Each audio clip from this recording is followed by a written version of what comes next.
केंद्र सरकार की वे सभी योजनाएं, प्रधानमंत्री उज्ज्वला योजना, प्रधानमंत्री सौभाग्य योजना, प्रधानमंत्री उजाला योजना, प्रधानमंत्री किसान सम्मान की योजना, यानी इससे जुड़ी हुई जितनी भी योजनाएं थी, इन सभी योजनाओं में उत्तर प्रदेश जहां पहले बहुत पीछे हुआ करता था, किसी में 23वें नंबर पर, किसी में 27वें नंबर पर, आज उन सब में उत्तर प्रदेश अपनी एक बेहतरीन कार्य पद्धति के कारण पहले स्थान पर है। तो खाद्यान्न उत्पादन में भी उत्तर प्रदेश ने इस दौरान बेहतर प्रदर्शन किया है।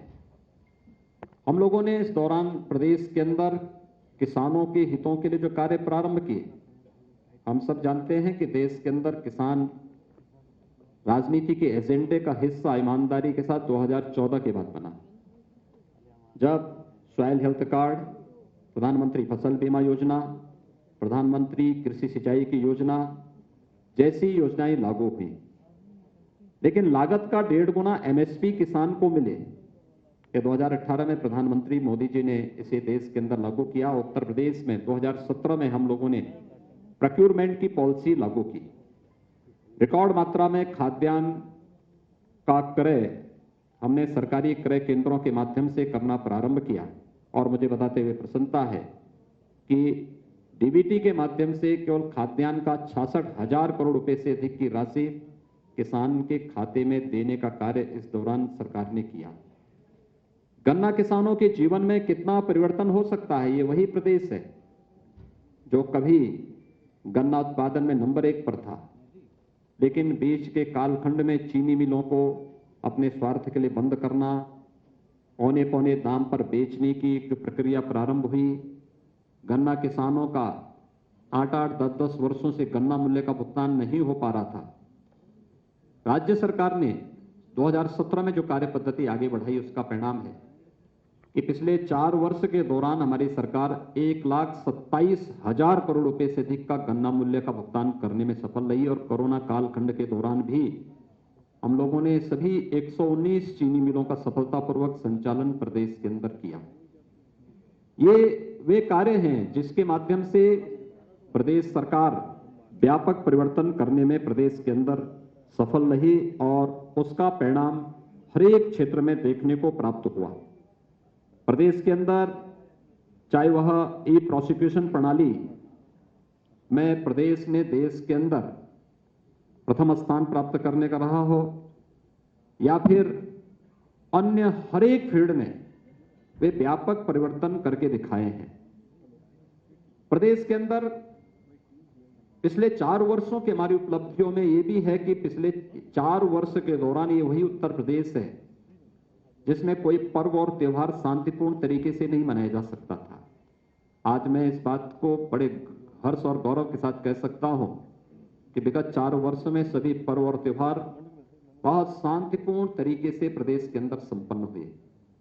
और यही नहीं, 4 वर्ष में प्रदेश के अंदर कोई दंगा भी नहीं हुआ, बल्कि प्रदेश सरकार ने पेशेवर अपराधी और माफियाओं के खिलाफ, प्रदेश में शांति भंग करने वाले तत्वों के खिलाफ जो कार्रवाई की, वो देश के अंदर एक मानक भी बने और उसके परिणाम देश के अंदर भी और हर एक तबके ने उसको बहुत सकारात्मक भाव के साथ लिया। और आज उसका परिणाम है कि प्रदेश के बारे में लोगों के मन में एक धारणा बदली। आज प्रदेश व्यापक निवेश की उन संभावना का एक सबसे अच्छे गंतव्य के रूप में बना है, जहां पर पहले कोई आना नहीं चाहता था, असुरक्षा का भाव था, दंगों के कारण संपत्ति की क्षति का भय होता था। आज उसे इस बात का भय नहीं है। आज हर एक देश और दुनिया का निवेशक का पहला निवेश का सबसे अच्छा गंतव्य कोई दिखाई देता है तो उत्तर प्रदेश उसका सबसे अच्छा गंतव्य है। पुलिस रिफॉर्म के मामले में भी हम लोगों ने इस दौरान अच्छे काम किए। वर्षों से जो मांग होती थी पुलिस कमिश्नरी सिस्टम की, वह हम लोग प्रदेश के अंदर लागू करने में सफल हुए। प्रदेश की राजधानी लखनऊ और गौतम बुद्ध नगर पुलिस कमिश्नरेट सिस्टम से जुड़ा है। पुलिस के अंदर रिफॉर्म की अन्य जो प्रक्रिया होनी थी, या वहां पर पुलिस कर्मियों के लिए बुनियादी सुविधाओं के लिए चाहे वह पुलिस लाइन में पुलिस बैरक की स्थापना या पीएसी के जर्जर आवासों के स्थान पर उनको अच्छे आवासीय बैरक के निर्माण की कार्रवाई हो, पुलिस थानों में बुनियादी सुविधाओं की आवश्यकता का हो, ये कार्य सफलतापूर्वक संपन्न किए गए। हर एक थाने में 1535 थाने, 350 तहसीलों में महिला हेल्प डेस्क की स्थापना करने के साथ ही प्रदेश के अंदर यह भी प्रयास प्रारंभ किए गए कि जो जर्जर थाने थे वहां पे नए भवनों का निर्माण हो, जिनका क्षेत्रफल ज्यादा था। इस दौरान हम लोगों ने कुछ नए थानों की स्थापना भी प्रदेश के अंदर 59 नए थाने, 29 नई चौकियां, 4 नए महिला थाना, आर्थिक अपराध शाखा के 4 थाने, विजिलेंस के 10 थाने, साइबर क्राइम के 16 थाने और फायर टेंडर के 59 यानी 59 नए केंद्रों की स्थापना भी प्रदेश के अंदर इस दौरान करने में हमें सफलता प्राप्त हुई। अपराध की प्रकृति बदलने के साथ ही प्रदेश के अंदर उस दिशा में नए प्रयास भी प्रारंभ हुए। खासतौर पर 18 जो हमारे रेंज हैं, इन सभी 18 रेंज में नई विधि विज्ञान प्रयोगशालाओं की स्थापना की कार्रवाई को भी प्रदेश सरकार ने तेजी के साथ आगे बढ़ाने का कार्य किया और जो एक प्रदेश के अंदर जीरो टॉलरेंस की नीति अपराध और अपराधियों के प्रति प्रदेश सरकार की रही है, उसका परिणाम रहा है कि 16-17 की तुलना में अगर हम प्रदेश के अंदर कानून व्यवस्था से उसकी तुलना करें या सुरक्षा के मामले में देखें तो डकैती में 65.72%, लूट में 66.15%, हत्या में 19.80%, बलवा में 40.20%, बलात्कार की घटनाओं में 45.43% की कमी भी देखने को मिली है। प्रदेश ने इस दौरान तमाम अन्य कार्यक्रम महिला सुरक्षा के बारे में जो मैंने पहले महिला हेल्प डेस्क की बात की, इसके अलावा 18 जो हमारे पुलिस परिक्षेत्रीय कार्यालय हैं वहां पर महिला साइबर क्राइम सेल की स्थापना, 18 परिक्षेत्र जनपदों में थाने के समकक्ष एक महिला पुलिस चौकी परामर्श केंद्रों की स्थापना भी इस दौरान यहां पर संपन्न की गई। प्रदेश के अंदर कृषि विज्ञान केंद्र, किसानों को आधुनिक तकनीक के साथ जोड़ने के लिए 20 नए कृषि विज्ञान केंद्रों की स्थापना प्रदेश के अंदर इस दौरान स्थापित की गई। प्रधानमंत्री कृषि सिंचाई योजना के माध्यम से प्रदेश के अंदर वर्षों से लंबित यानी दशकों से लंबित जो कृषि की सिंचाई की परियोजनाएं थी, बाणसागर की परियोजना 4.5 दशक से लंबित पड़ी हुई थी। सरकार आने के बाद इस प्रकार की इन सभी परियोजनाओं को पूरा किया गया।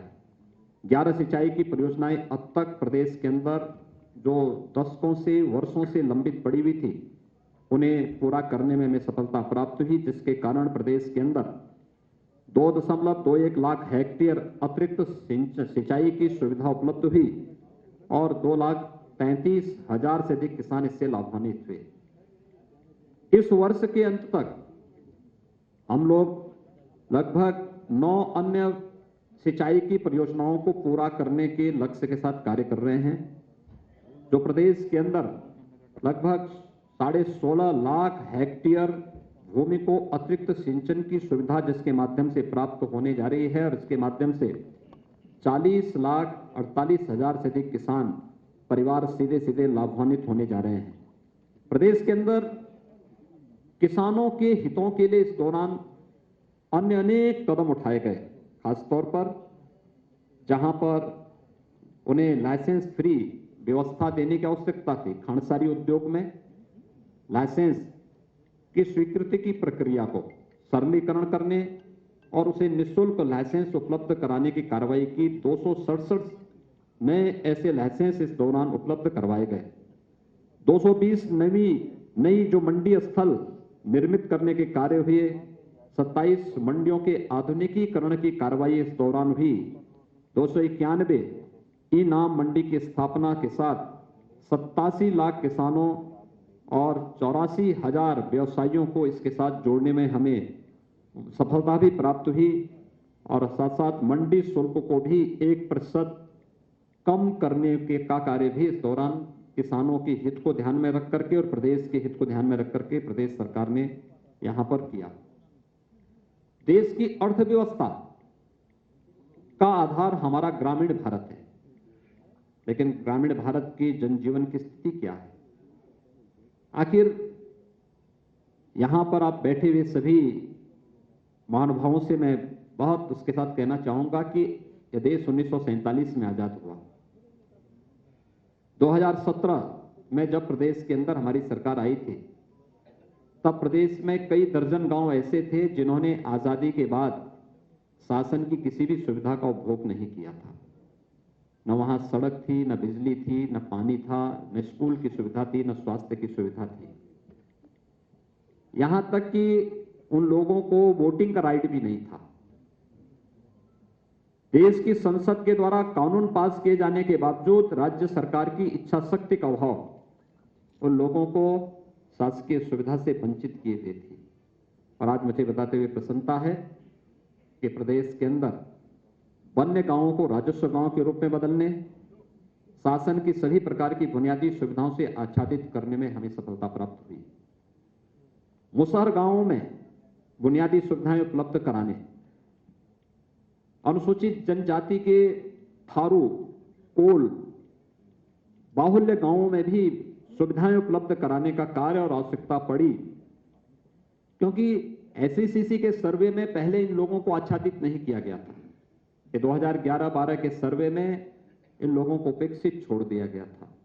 हमारी सरकार ने इन्हें विभिन्न योजनाओं से आच्छादित करने के साथ ही वहां पर आवासीय सुविधा के लिए मुख्यमंत्री आवास योजना लागू की। और आज मुझे बताते हुए प्रसन्नता है कि सभी मुसहर गांव, सभी वन्य गांव, वनटांगिया गांव इन सुविधाओं से आच्छादित हो चुके हैं।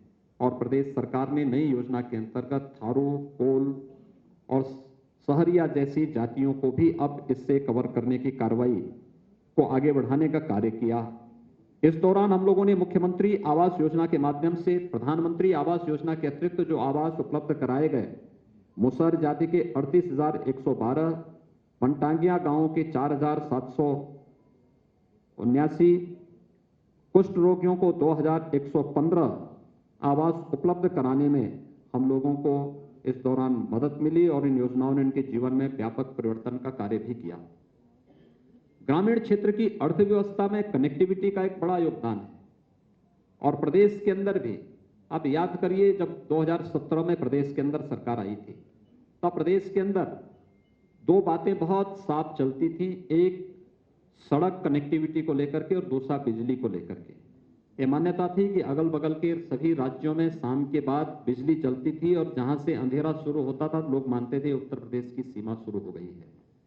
आज मैं कह सकता हूं, उत्तर प्रदेश के अंदर विद्युत व्यवस्था को बेहतर करने में और बिना भेदभाव के शासन की योजना बिना भेदभाव की प्रत्येक नागरिक को मिलनी चाहिए और यह कार्य प्रदेश सरकार ने इस दौरान किया।